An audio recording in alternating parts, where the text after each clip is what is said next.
Donc, on se retrouve pour la partie exploit. Euh, on a vu tout ce qui était ligne de commande. Maintenant, on va voir Empire full graphique user interface via la GUI Starkiller. Donc là, je suis connecté au VPN, j'espère. Vérifier. Je ne devrais pas avoir de mauvaises surprises. Je suis toujours connecté, visiblement. Et on va voir si on ping notre machine de prod. Donc les adresses IP ont changé. OK. Et pour vous rafraîchir la mémoire. OK. Donc là, j'arrive à la pinguer. Qu'est-ce que je fais? Réflexe, je lance mon shuttle. OK. Pour faire une barrière, enfin une barrière, une passerelle entre euh, eh ben, la première machine et la deuxième machine. OK. Donc, qu'est-ce que je peux faire? Là, j'ai mes trois interfaces. Là, j'ai mes deux interfaces. On va lancer mon shuttle, OK, sur la première machine. Donc, je mets en place le proxy et grâce au proxy, via la clé que j'ai volée sur le serveur de prod, je peux maintenant atteindre la deuxième machine. En effet, si je ping maintenant, avant, c'est sûr, ça aurait pas marché. Si je teste la 150,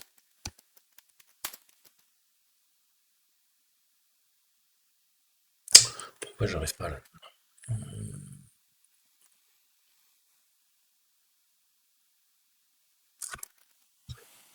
Ouais, à mon avis, c'est qu'elle répond pas au ping. Mais vous inquiétez pas, on peut la.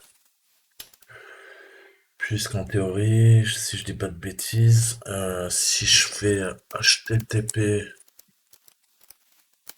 10 200, ouais, sauf que maintenant c'est 99. Voilà, ouais, j'arrive à l'atteindre, mais elle répond pas au ping. Donc deux choses différentes. Mais c'est pas grave, là on est bien, on est configuré. On passe maintenant à la partie exploit, ok? Donc, je vais lancer Empire, première étape, en mode rest. Donc, je vais faire un sudo Empire en mode je rest, ok? Il va charger.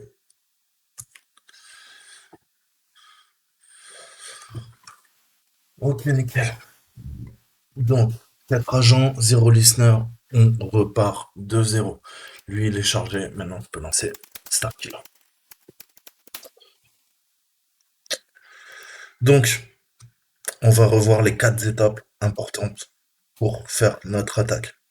Donc, le premier truc, c'est qu'il faut qu'on se crée un listener. Vous savez, on vous rappelait, on a dit que les listeners cohabitent avec les stagers. Le premier truc à faire, c'est moi, je vais créer un listener et le listener, en fait, c'est ma machine, ok, qui va l'héberger.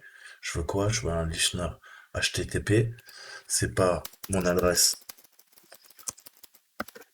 sur le local, ça va être mon adresse qui est présente ici. Donc si je fais un fconfig, je vais prendre celle-là, celle du tunneling, ok.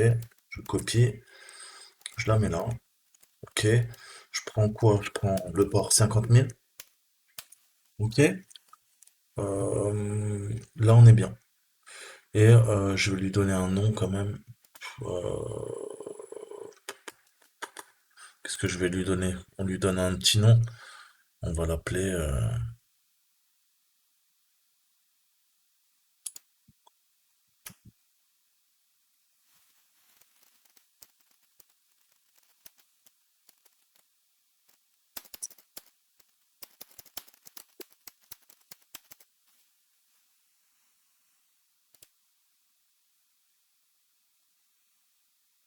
Ok.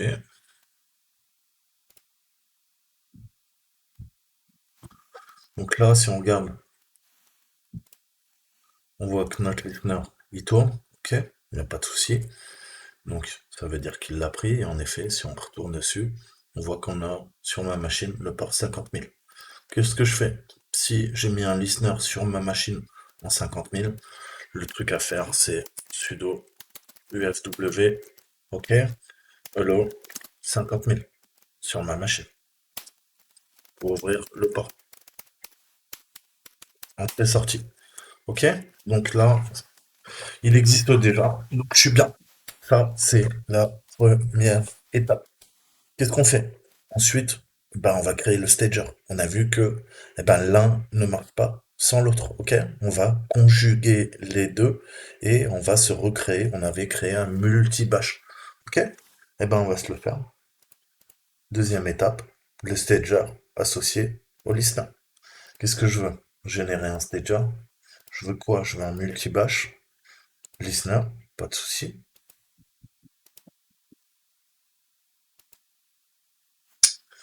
Donc là, qu'est-ce que je fais? Bah, je prends ce qu'on a mis avant, en fait, hein. Donc, il s'appelle comment? J'ai pas envie de dire de bêtises, il s'appelle web server. On va l'appeler web server, aussi simple que ça. Voilà, il est dedans. Python, true. Je soumets. Ok. Créer, générer. Donc là, on a le listener, on a le stager. Maintenant, notre multibash Python, notre payload, il va falloir, je le copie, et il va falloir le pousser sur la première machine. Ok, c'est ce que je vais faire. Comment je fais ça? Bah, je vais me connecter à la machine tout simplement. Voilà, là c'était en cours, avec la clé toujours qu'on a volée, la principale. Donc cette même clé qui me permet de faire quoi? De me connecter en SSH sur la machine et de faire mon proxy via la même clé en SSH via Shutter, via cette commande. Ok? Et j'exclus la machine, la première, ok? Pour pas entraîner d'erreurs et de collisions de paquets. Ok? Donc là, je sais plus qu'est-ce que je fais. Je fais un ls. Et qu'est-ce que je peux faire? Eh ben, je vais aller dans. Je suis dans quoi là? PWD, je suis dans le root. Eh ben, dans le root, c'est pas grave. Je vais faire un sudo nano. On va l'appeler stager saltimbanque.sh. Ok? Vous allez me dire, ouais, pourquoi SH? Parce que là, bah, le multibash qu'on a copié, vous allez voir ce que c'est. J'ai fait un copier, je fais un coller. Ah, il ne l'a pas fait. Je reviens sur Starkiller. Ici, je copie, je colle. Bâtard, pourquoi il veut pas me le coller?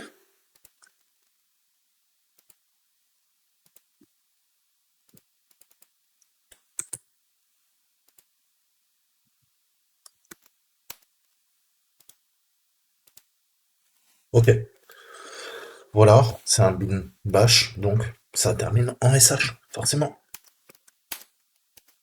Super, je lui donne les droits.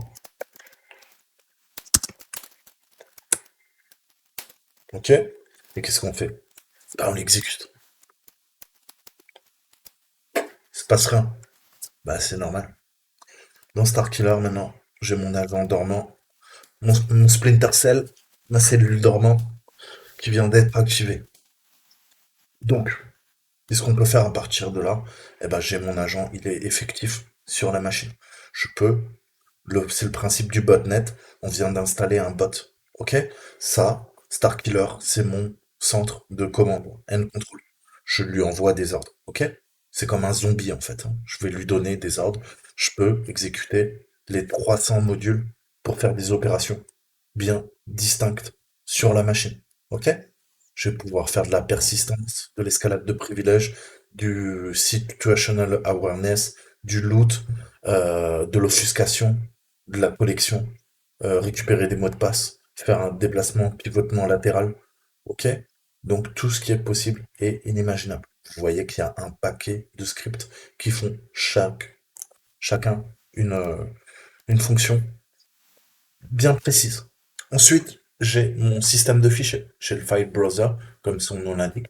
Je vais pouvoir aller me balader directement et voir via l'interface graphique et aussi dans le terminal les fichiers qui sont présents sur le serveur. Ok, pour pouvoir les rapatrier, soit mettre des fichiers sur le serveur, soit exfiltrer des informations à partir du serveur qui a été compromis.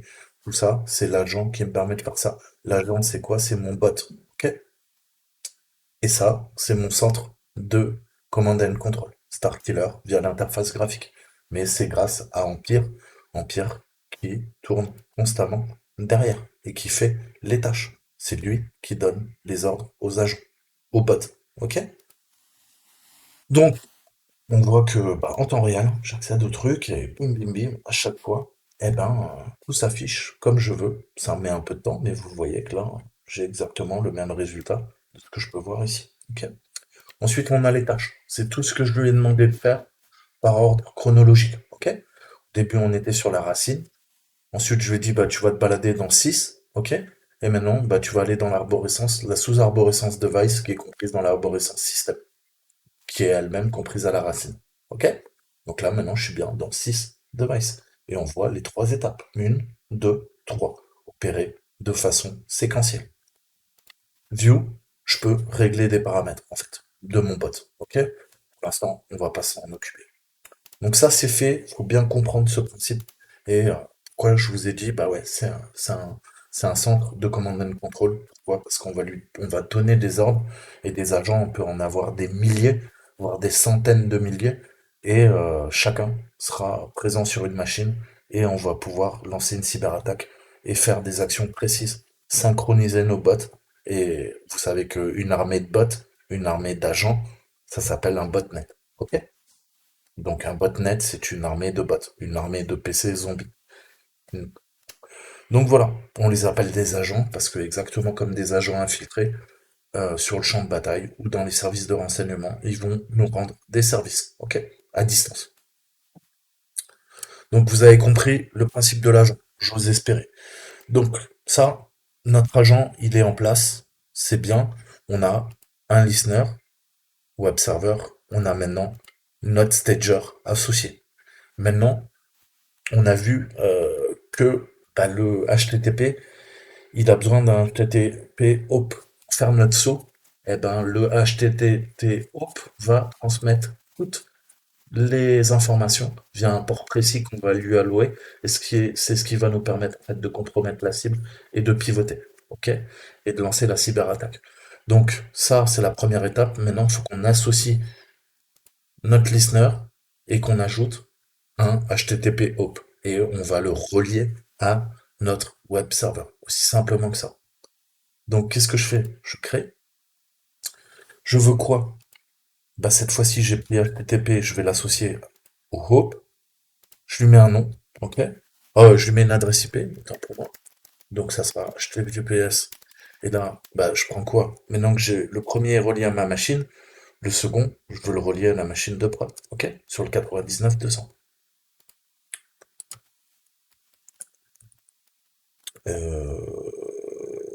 suis en train de m'embrouiller, c'est quoi? C'est 299, 200, hein. Je dis pas de bêtises parce que les adresses sont changées. 299, 200. Le port, à vous de voir. On peut prendre 60 000. Ok. Et il faut que je mette le redirect listener. Je le redirige à quoi? Pardon, je l'ai pas appelé Git server, je l'ai appelé web server. Voilà. De toute façon, si vous prenez pas le redirect listener, le bon, eh ben, il va vous générer une erreur. C'est comme ça que vous savez que vous vous êtes trompé. Qu'est-ce qu'il me dit? La première erreur, j'ai mis Git server. Il me dit le listener de redirection appelé Git server n'est pas un listener valide. Ok? Impossible de le démarrer. Je mets web server, il me dit pas de problème. Là, ça a démarré et je te génère les trois fichiers. Ok? Le get PHP, le new PHP et le process PHP dans l'arborescence temp hop. Ok? Donc, si vous vous trompez, et ça peut arriver, on s'embrouille dans les noms, là c'est web server. Pourquoi je l'ai appelé web server? Parce que mon premier HTTP simple s'appelle web server. Ok? Donc si vous mettez pas le bon nom, bah ça va pas marcher en fait. Là maintenant, on sait que ces deux liens sont reliés. Celui-là, il tourne sur ma machine, sur le port 50 000. Celui-là, il tourne sur la machine de prod, sur le port 60 000. Ok?